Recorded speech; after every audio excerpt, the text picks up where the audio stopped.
Olá, queridos alunos da Faculdade Boas Novas. Nós vamos mais uma aula no dia de hoje. A nossa aula hoje vai ser uma revisão de algumas questões da nossa lista, tá? Então, peguem a lista de vocês, que vocês têm aí em mãos, e vamos trabalhar. Vamos ao exemplo da nossa equação do segundo grau, questão 60. Temos aí 3x² menos 4x menos 1 igual a zero. Primeiro passo nessa questão, você destacar quem é A, quem é B, quem é C. Nosso A é 3, nosso B menos 4 e nosso C menos 1. Aí você vai substituir na primeira etapa da fórmula, que é delta igual a B ao quadrado menos 4 vezes A vezes C. Aí você vai colocar no lugar de B, vai ficar menos 4 ao quadrado. Aí menos 4 vezes 3 vezes menos 1. 3 valor de A e C menos 1. Menos 4 ao quadrado, nós vamos ter aqui 16. E 4 vezes 3 vezes 1 vai dar 12. Menos com menos, mais. Ficando 16 mais 12, que dá 28. Só que 28 não tem raiz quadrada exata, certo, aluno? Então, o que você vai ter que fazer? Desmembrar o 28. Quem é o 28? 7 vezes 4. Pronto. Passamos agora para a próxima etapa. X igual a menos B mais e menos raiz quadrada de delta sobre 2 vezes A. Aí é igual a quanto? Menos o menos B, que é menos 4, mais e menos raiz quadrada do delta, que você desmembrou, vai ficar 7 vezes 4, tudo sobre 2 vezes 3. Vai dar x igual a 4, mais e menos 2 raiz quadrada de 7 sobre 6. Por que deu esse valor? Porque você tirou a raiz quadrada do 4, aí o 4, raiz quadrada de 4 é 2, vai para frente da raiz quadrada de 7. Aí você vai desmembrar a primeira raiz, segunda raiz, só que antes você simplifica, divide o 4 e o 2 no numerador e o 6 no denominador, todos por 2, ficando, primeira raiz, 2 mais raiz quadrada de 7 sobre 3, segunda raiz, 2 menos raiz quadrada de 7 sobre 3. Então, você acabou de achar as duas raízes da equação, não deu um número inteiro, deu um número fracionário e ainda com uma raiz no numerador, certo? Então, esse exemplo já da nossa lista, da questão 60, já dá para você tirar um pouco, se caso tinha alguma dúvida sobre a equação do segundo grau. Vamos para o próximo exemplo. Agora, nós temos um exemplo aí de função, certo? Como identificar se uma relação é ou não função, certo? Olhando para cá, só de olhar, você vê que essa relação é uma função. Por quê? Não sobrou elementos no primeiro conjunto, e cada elemento do primeiro conjunto está ligado a um único elemento do segundo conjunto. Ó. Cada elemento do primeiro conjunto está ligado a um único elemento do segundo conjunto. O 5 está ligado com 7, o 12 com 14, o 23 com 25. Depois que você já percebeu que essa relação é uma função, ele pede algumas informações sobre essa relação. Por exemplo, o domínio. Quem é o domínio? O domínio sempre vai ser o primeiro conjunto, que no caso aqui é quem? 5, 12 e 23. Quem é a imagem da função? São os elementos do segundo conjunto que foram ligados com o elemento do primeiro conjunto. No caso, então, 7, 14 e 25. Na letra C, ele pede o f de 5. Ele está perguntando de vocês quem é a imagem do 5. A imagem do 5 é com quem ele ligou. Quem? O 7. Então, o f de 5 é 7. E o f de 12? O f de 12, você vai olhar lá na sua relação, o 12 ligou com 14. Então, o f de 12 é 14. Ou seja, o meu x é 12 e o meu y é 14. O meu 12 aqui, que representa o x, é o domínio. E o 14 representa a imagem da função, que é o y, certo? Então, a partir desse diagrama, você identificou quem era domínio e quem era a imagem da função.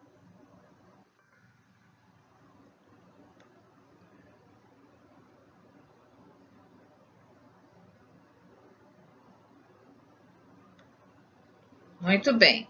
Agora vamos para o próximo exemplo. Nós temos aí o exemplo da questão 4. Na questão 4, pede para você identificar se essa relação é ou não uma função. Em primeiro lugar, querido aluno, quando é que uma relação é uma função? Em primeiro lugar, o conjunto domínio, que é o primeiro, no caso é o conjunto A, não pode sobrar elementos.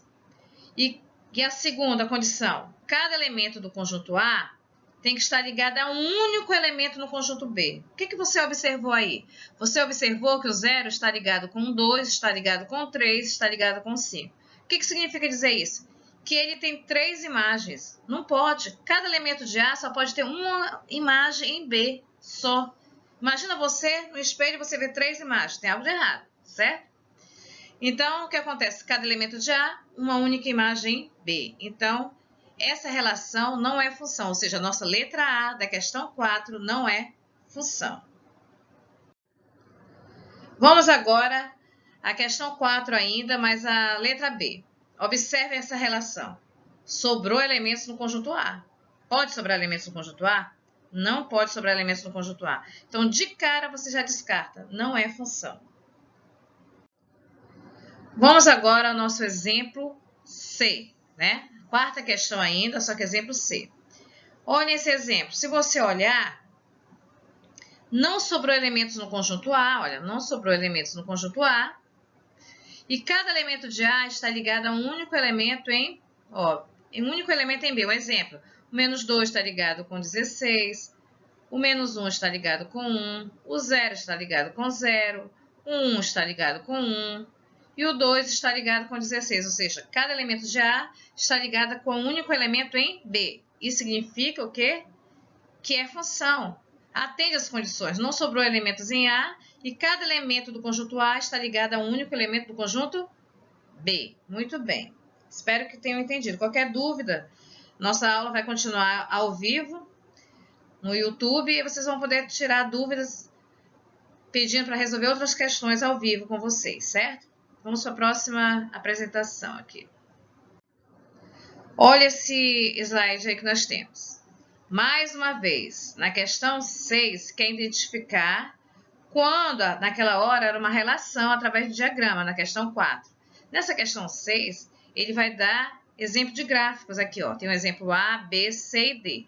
Aí quer que você identifique se esses gráficos representam uma função, uma relação de função. Vamos verificar. Olhem o exemplo A. Eu passei uma linha na vertical, que vocês estão observando aí na apresentação, em preto. E está marcado 2 bolinhas no gráfico, certo? Se você observar, quando eu passei, para saber se um gráfico é ou não função, eu passo uma linha na vertical paralela a Y. Aí eu verifico se essa reta que eu tracei paralela a Y cortou meu gráfico que está aí em vermelho em mais de um ponto. Se cortar em mais de um ponto, significa que não é função. No caso, a letra A não é função, porque cortou em 2 pontos. Significa que o valor de x possui 2 imagens. Não pode. Cada elemento de A, ou seja, do domínio, só pode ter uma imagem B, ou seja, o y. Então, cada valor de x só pode ter um correspondente em y. Então, aqui eu estou observando que x tem 2 imagens. Então, não é função a letra A.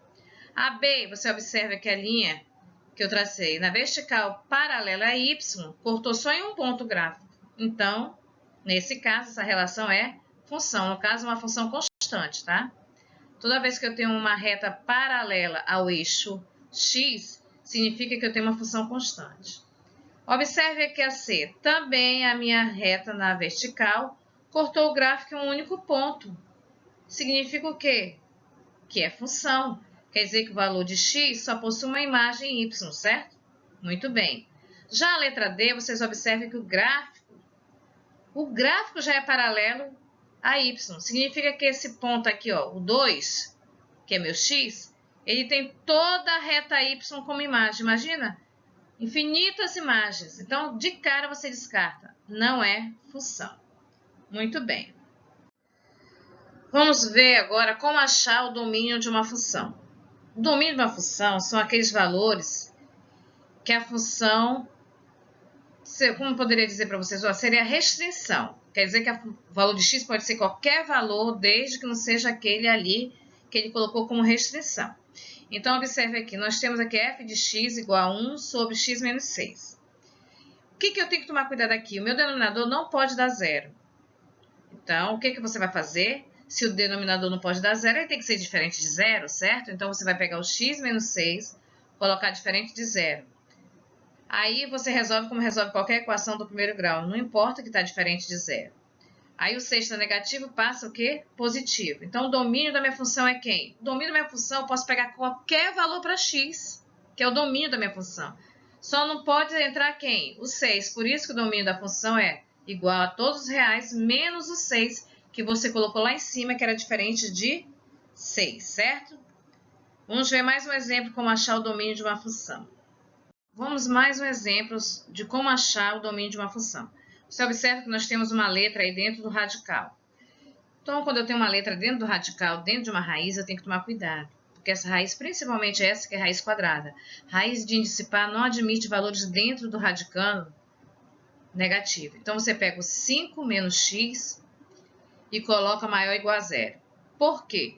Porque eu só posso trabalhar com valores dentro dessa raiz positivos ou pelo menos igual a zero. Então, eu coloco 5 menos x maior ou igual a zero. Aí o x está negativo, né? Ele permanece negativo no primeiro membro, mas o 5 que estava positivo passa negativo, com menos 5. Aí toda vez, você já sabe, quando o x der negativo, a minha variável resultante der negativa, eu tenho que multiplicar toda a minha expressão por menos 1. Aí o x passa a ficar positivo, o símbolo maior ou igual passa a ser menor ou igual, e o 5 que estava negativo passa a ficar positivo. Então, o x ficou positivo e o 5 ficou positivo. E o símbolo que era maior ou igual passou a ser menor ou igual, porque toda vez que eu multiplicar por menos 1 vai influenciar. Se for maior, vai ficar menor. Se for menor, vai ficar maior. Então, quem é o domínio da minha função, então? O domínio da minha função aí você tem. É igual a x pertence aos reais, tal que x é menor ou igual a 5. Ou seja, você pega a sua resposta, x menor ou igual a 5, e coloca no espaço aí entre chaves. Essa primeira parte, x pertence aos reais, tal que é igual para todos. Aí depois do tal que, você coloca a sua resposta dentro aí do seu conjunto, tá? Agora vamos a mais um exemplo sobre como achar o domínio de uma função. Esse exemplo aqui, ó. Nós temos aqui o nosso exemplo, f de x igual a 1 sobre 8, 1 sobre raiz quadrada de 8 menos x. Agora temos que tomar cuidado. Além de você ter uma raiz no denominador de índice par, essa raiz tem dois agravantes aí. Primeiro, ela não admite valores negativos dentro dela. Segundo, não vai admitir o zero. Por quê? Porque a raiz está no denominador. Então, eu tenho que tomar cuidado aí. Então, como é que você vai proceder? Você vai pegar o que está dentro do radicando, que é 8 menos x, certo? E vai colocar maior que zero, porque eu só posso trabalhar com valores positivos, certo? O 8 que está positivo vai passar como? Negativo, ficando menos x maior que menos 8. Aí você multiplica toda a sua expressão por menos 1. O x que é negativo fica positivo, o 8 que está negativo fica positivo, e o maior passa a ser menor. Então, quem é o domínio da sua função? X pertence aos reais, tal que x é menor que 8. Ou seja, você pega a sua resposta, que é x menor que 8, e coloca entre as chaves, dentro desse conjunto, do domínio da função, certo? O que significa dizer isso, aluno? Que eu posso trabalhar com qualquer valor de x, desde que ele seja menor que 8. Quer ver um exemplo? Se eu colocar 8 aí, fica 8 menos 8, não vai dar zero? Vai complicar minha vida, vai ficar 1 sobre raiz quadrada de zero, que é zero. Aí vai ficar 1 sobre zero, que gera uma indeterminação, certo? Gera uma indeterminação aí. Então, por isso que eu tenho que tomar cuidado. Então, tem que ser valores menores que 8, exemplo. Eu posso colocar um 7 aí. Quanto é 8 menos 7? 1. Raiz quadrada de 1 é 1. Ótimo. Vai ficar 1 dividido por 1, que dá 1. Posso colocar aí também um 6. Ó, 8 menos 6 dá quanto? Pense aí, 8 menos 6 vai dar quanto? 2, certo? 8 menos 6 é 2. A raiz quadrada de 2 é possível, vai ser um número irracional, mas é possível, certo? Então, esse é um exemplo, mais um exemplo que eu coloquei aí para vocês, como achar o domínio de uma função. Bom, queridos alunos, aí foram alguns exemplos da nossa lista, né? Para tirar o máximo de dúvidas que vocês possam ainda ter. Nós vamos continuar com a nossa aula ao vivo, pelo YouTube. Aí vocês continuem fazendo o resto das questões durante a aula de hoje e enviando as dúvidas. E o que eu puder fazer, eu vou fazer para tirar o máximo de dúvidas possíveis de vocês. E mais uma coisa, não desistam. Vocês estão no primeiro período, nós estamos passando por um momento difícil, mas nada de desistir. Vocês não devem prejudicar a vida de vocês perdendo esse período. Cada momento que a gente perde, fica difícil de avançar, né? Então, vocês têm que tomar um cuidado com isso, tá? Então, se unam, troquem as informações um com o outro, tirem as dúvidas um do outro. Esse é o momento de ajudar. E para quê? Vocês têm aí o WhatsApp, vocês têm a mídia aí na mão de vocês, que permite vocês trocar informação um com os outros, certo? Espero que vocês tenham entendido tudo que foi colocado aqui e que eu posso dizer, bons estudos e que todos estejam bem, tá? Que todos estejam com saúde, não somente vocês, mas todos os familiares de vocês. Então, mais uma vez, eu agradeço pela atenção de todos.